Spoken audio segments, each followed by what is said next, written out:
Hello, everyone. My name's Hannah and I am from reDiscover Center. My pronouns are she, her.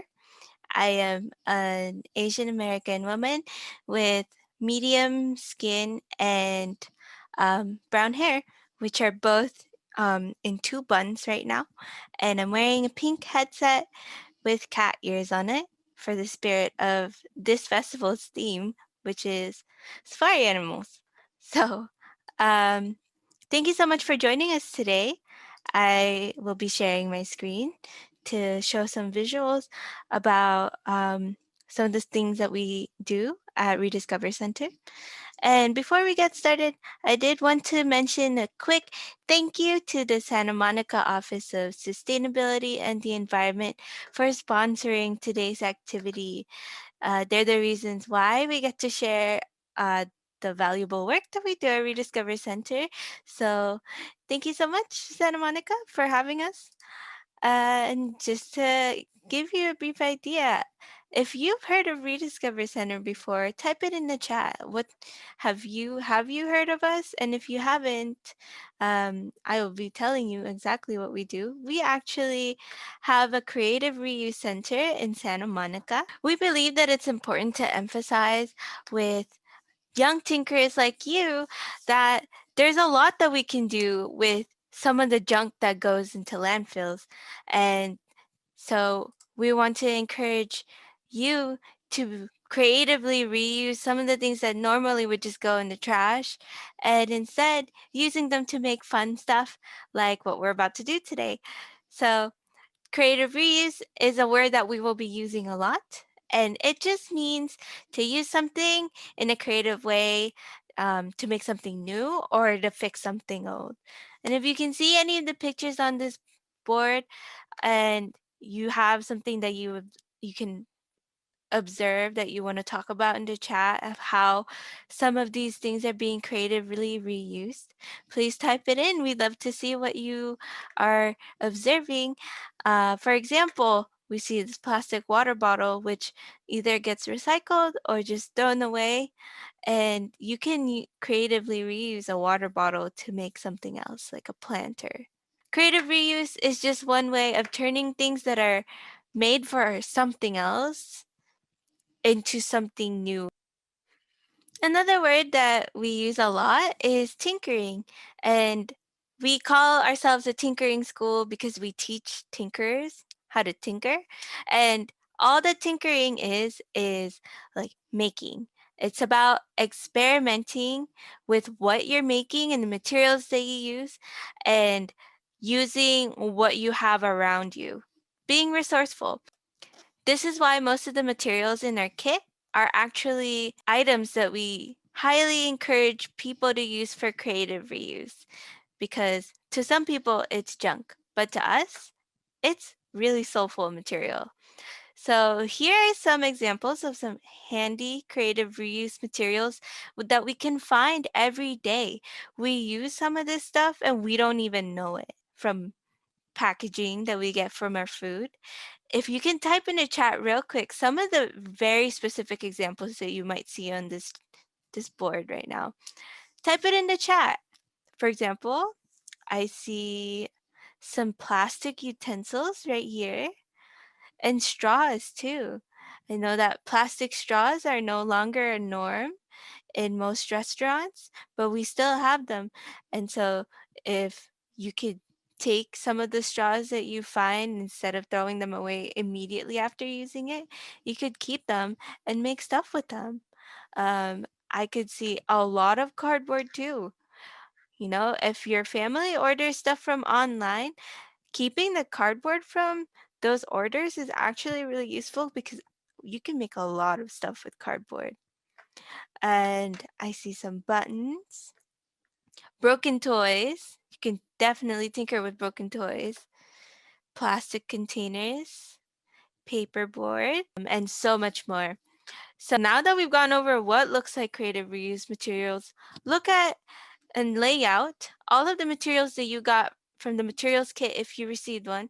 If not, you can compile some of these materials yourself from home if you have any extra buttons or cardboard boxes, some paper.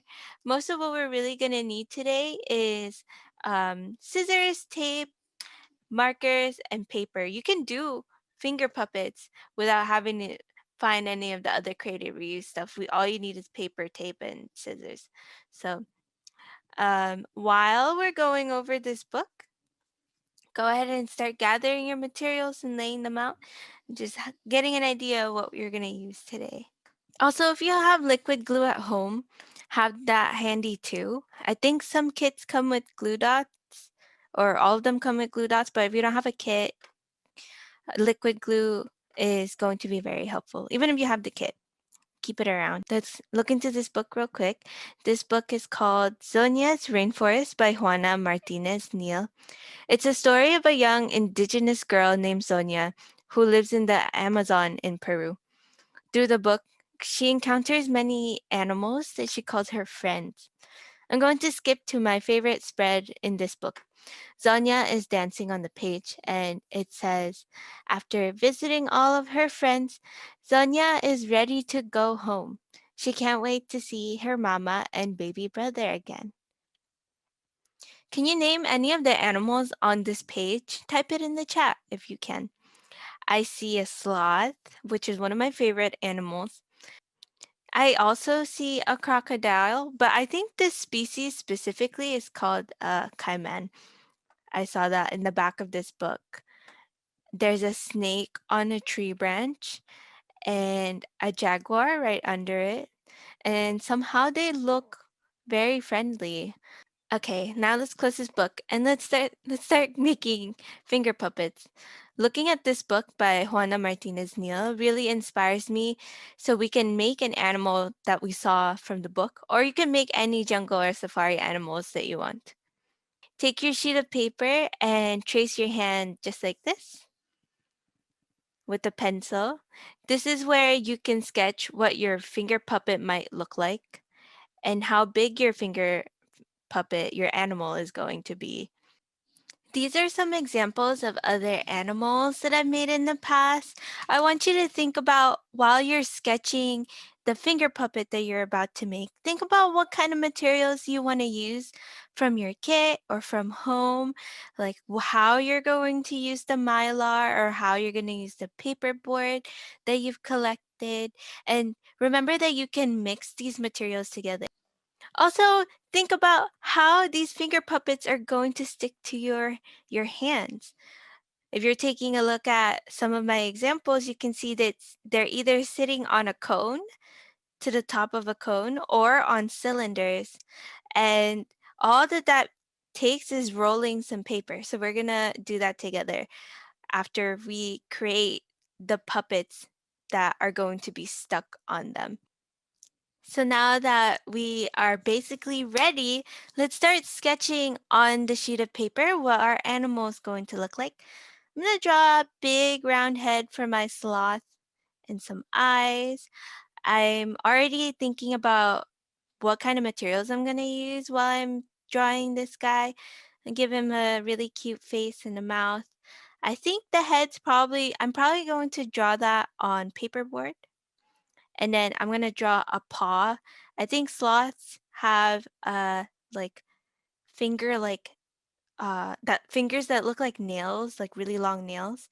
So I think I'm going to also do that in paperboard. And then I want his body to be a different material just so I could have different textures on him. So I'm gonna draw his body, but I'm already considering this brown fabric that I have in my kit for his body. I want my sloth to look like he's saying hello and waving his paw at you. So his hand's kind of turned downward, so it looks like he's kind of like this, like, hi, I'm a sloth.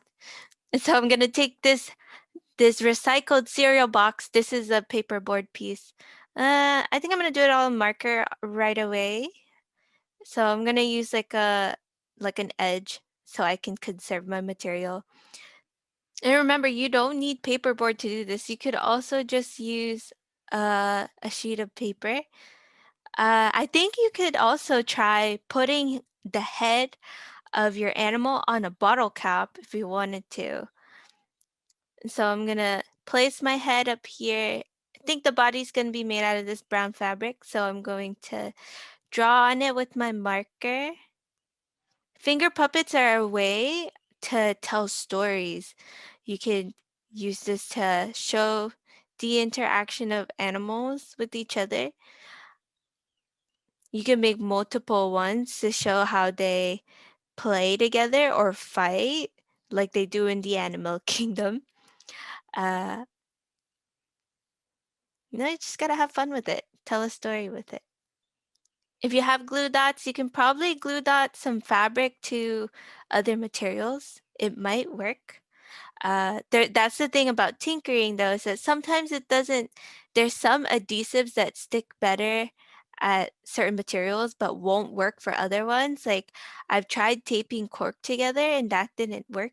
So for using corks as legs for my anteater, like this guy right here, I used rope to tie them together. You can try that. But usually when you're working with fabric and paperboard, you can just use liquid glue. Your kit also comes with this adhesive sticky mylar that you can use like tape. And I actually tried to use that material to stick two corks together and that worked somehow. I think better than masking tape does. So yeah, experiment with anything that you have in your kit. Now to make the cylinders to put your finger puppets on your fingers, you just really need some scratch pieces of paper, just one, and you're gonna cut them into a strip. If you notice the shape of them, it's a cylinder that kind of resembles the corks even or like pens. So you can use a pen to loosely guide your paper to roll into a cylinder. And then you're just gonna tape it on the sides. And then if it's too long, you can even cut it down. Another way that I like to do this is by making cones instead of cylinders. And you kind of just roll it like you were making a party hat or something. And it is going to be a little bit longer, so you can cut it after you tape it shut. You can cut it at the ends to have this like flat um, bottom cone shape. And voila, you have two different ways to put your puppets on. With the cork, I like to use the cone ones, the cone shaped ones, and just stick them inside the adhesive or the rope that is tying your corks together. And then for the cylinder shapes, I just put masking tape behind it and tape the puppet with the masking tape to the cylinder. And there you go. You have your finger puppets. And then we get to do the fun stuff where we just play around with the puppets that we made and we can tell a story of how our animals became friends. And if you have extra materials, you could also make other props like trees and a watering hole or whatever else you can find in your animal's habitat. You get to decide if they're playing together or if they're fighting each other. It is your story to tell. And that's the end of this activity. I will be coming on shortly live to answer any questions and give more information.